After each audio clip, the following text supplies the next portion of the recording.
موت مذاق نہیں ہے، قبر مذاق نہیں ہے۔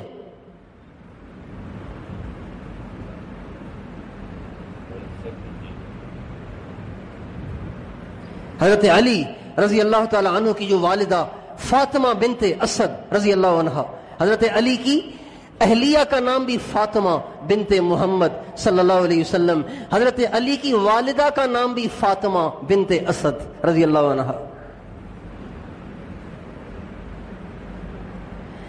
انہوں نے ہمارے نبی کی پرورش کی تھی، ہمارے نبی کو پالا تھا بچپن میں۔ حضرت علی کی والدہ نے ہمارے نبی کو پالا تھا، اس لیے کہ ہمارے نبی کو پہلے پالا والدہ نے، والد تو دنیا میں آنے سے پہلے ہی چلے گئے، والدہ نے پالا۔ 6 برس کی عمر میں والدہ چلی گئیں، پھر دادا نے پالا۔ 8 سال کی عمر میں دادا بھی چلے گئے، پھر چچا ابو طالب نے پالا، اور انہی کی اہلیہ حضرت فاطمہ بنت اسد ہیں۔ تو ہمارے نبی ان کو ماں کا درجہ دیتے تھے، ماں کا درجہ دیتے تھے، ماں جتنا احترام کرتے تھے۔ جب ان کا انتقال ہوا، ہمارے نبی نے قبر کھدوائی۔ جب قبر کھد چکی تو ہمارے نبی اس قبر میں اترے، اور تھوڑی دیر کے لیے آپ خود اس قبر میں لیٹ گئے، اس قبر میں لیٹ گئے۔ کبھی بھی ایسے نہیں ہوا کہ آپ نے کوئی قبر کھدوائی ہو اور خود جا کے قبر میں لیٹ گئے ہو۔ جب تھوڑی دیر آپ لیٹ کے باہر آئے، صحابہ نے پوچھا یا رسول اللہ آپ قبر میں لیٹ کیوں گئے تھے؟ آپ نے فرمایا قبر میں اس لیے لیٹا تھا کہ قبر کی مٹی کو میرا جسم لگے، اور میرے جسم کے لگنے کی برکت سے اس قبر میں میری ماں پہ آسانی ہو۔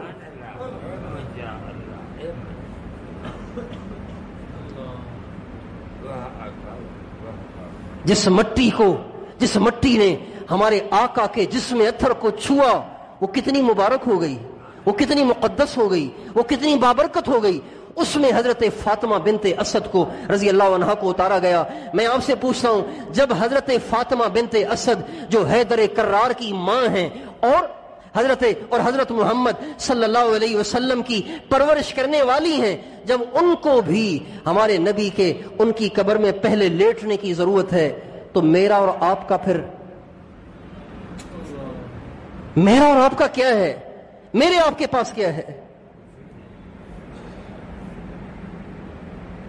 تو اس کی ٹینشن کیوں نہیں ہے یار؟ اس کی فکر کیوں نہیں ہے؟ اس کے لیے کیوں نہیں روتے؟ اس وجہ سے سر درد کیوں نہیں ہوتا؟ اس وجہ سے رات کو نیند کیوں نہیں اڑتی ہماری؟ اس وجہ سے ہمارا کھانا کیوں نہیں ہم سے چھوٹتا؟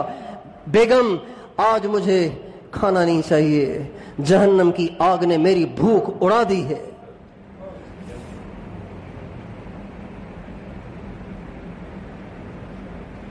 یہ سوچ کیوں نہیں ہے؟ کیوں غفلت ہے؟ کیوں اتنے دل پتھر ہیں؟ کیوں اتنے دل سخت ہیں؟ کیوں ہم نے آخرت کو بالکل بھلا دیا ہے، اپنے دل دماغ سے مٹا دیا ہے؟ اس کی کیا وجہ ہے؟ کیا ہم آخرت کے انکاری ہو گئے ہیں؟ کیا ہم جہنم کے انکاری ہو گئے؟ کیا ہم جنت کے انکاری ہو گئے؟ کیا ہم موت کے انکاری ہو گئے؟ کیا ہم قیامت کے دن اٹھائے جانے کے انکاری ہو گئے؟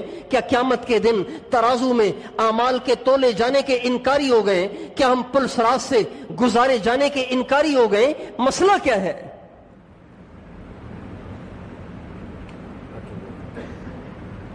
بھرا پڑا ہے قرآن، جس میں قرآن پاک چیخ کے چلا کے قیامت کو بیان کر رہا ہے۔ اذا وقعت الواقعہ لیس لوقعتها کاذبہ خافضۃ رافعہ اذا رجت الارض رجا وبست الجبال بسا فكانت هباء منبثا وکنتم ازواجا ثلاثہ۔ یہ قیامت کو اللہ بیان کر رہا ہے۔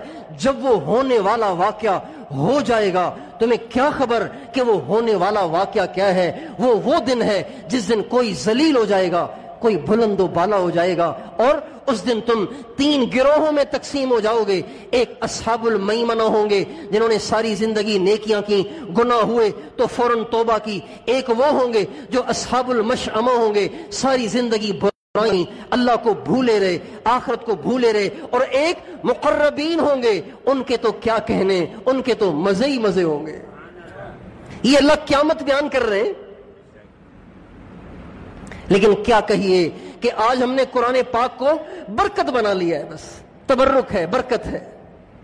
قسم اٹھانی ہے، قرآن اٹھا لو۔ کسی سے قسم لینی ہے اس کے سر پہ قرآن رکھو.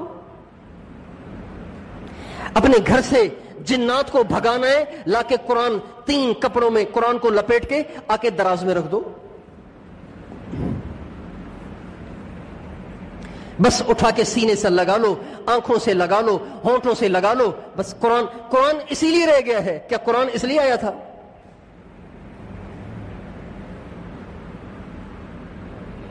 آپ پڑھیں تو صحیح. قرآن ایمان والوں کو کیسے جھنجھوڑ رہا ہے. اذا زلزلت الارض زلزالها واخرجت الارض اثقالها وقال الانسان ما لها يومئذ تحدث اخبارها بان ربك اوحى لها. قرآن کہہ رہا ہے جس دن، اس دن کو یاد کرو، اس دن کو مت بھولو جس دن زمین کو پوری قوت سے جھنجھوڑا جائے گا. اللہ کہہ رہے ہیں پوری قوت سے جھنجھوڑوں گا اسے. ابھی تو تھوڑی سی زمین یوں ہلتی ہے تو کتنے پلازے گر جاتے ہیں، کتنی بڑی بڑی بلڈنگیں گر جاتی ہیں، چکنا چور ہو جاتی ہیں. جس دن زمین کو الٹ پلٹ کر دیا جائے گا کیا حشر ہوگا. اذا السماء انفطرت واذا الكواكب انتثرت واذا البحار فجرت واذا القبور بعثرت. کیا بنے گا اس دن جس دن آسمان پھٹ جائے گا. یہ قرآن کہہ رہا ہے. اذا السماء انشقت. کیا بنے گا اس دن جس دن آسمان ٹکڑے ٹکڑے ہو جائے گا. میرے دوستو، اس کو اپنے اوپر سوار کریں، اپنے بچوں پہ سوار کریں، اپنی عورتوں پہ سوار کریں، اپنے مردوں پہ سوار کریں.